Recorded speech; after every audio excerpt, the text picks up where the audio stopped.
দুই দল যদি ঝগড়া করে তাহলে তৃতীয় দল তাদের মধ্যে সমাধান করে দেবে।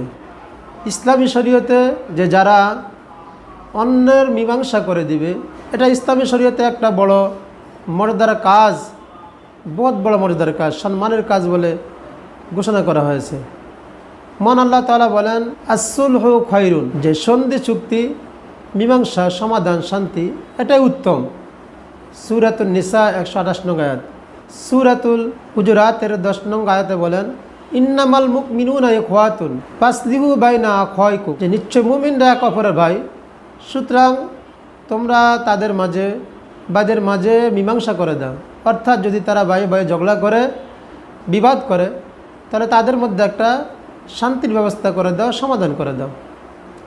এখন এই সমাধান দুইভাবে হতে পারে।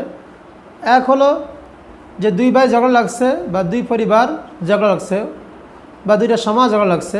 তো আমরা অনেকে যারা বিচার করি, তারা মনে করি তারা ঝগড়ার পরে, মারামারি করার পরে আমাদের কাছে যখন আসবে তখন আমরা বিচার করে দেব, তাহলে আমাদের কোনো প্রয়োজন নাই এর আগে যাওয়ার।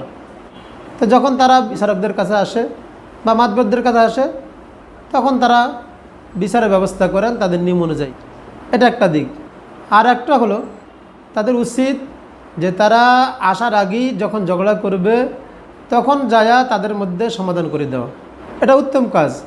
আর রাসূলুল্লাহ সাল্লাল্লাহু আলাইহি সাল্লাম এটাই করতেন। ইমাম বুখারী রহমতুল্লাহ আলাইহি একটা অধ্যায় কায়েম করেছেন এই বলে যে, বাবু কাউলিল ইমামি লিআসহাবিহি ইযহাবু বিনা নুসলি, যে ইমামের কথা, বিচারকের কথা, যে ইযহাবু বিনা নুসলি, চলো আমরা যাই সংশোধন করে দেই।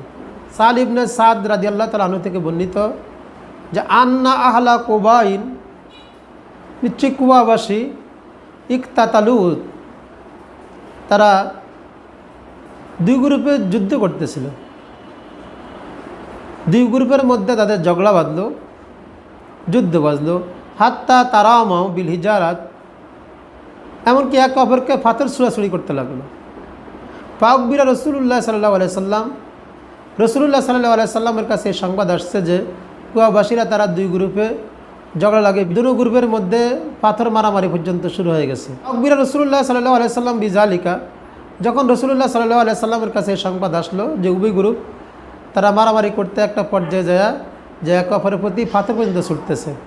ফাকালা, তখন রাসূলুল্লাহ সাল্লাল্লাহু আলাইহি সাল্লাম বললেন, ইযহাবু বিনা নুসলিহু বাইনাহুম, চলো আমরা তাদের মাঝে যায় তাদের এই বিষয়টা, তাদের এই ব্যাপারটা আমরা সংশোধন করে দিই। সহিহ বুখারী 1ম খণ্ড 371 নং পৃষ্ঠা।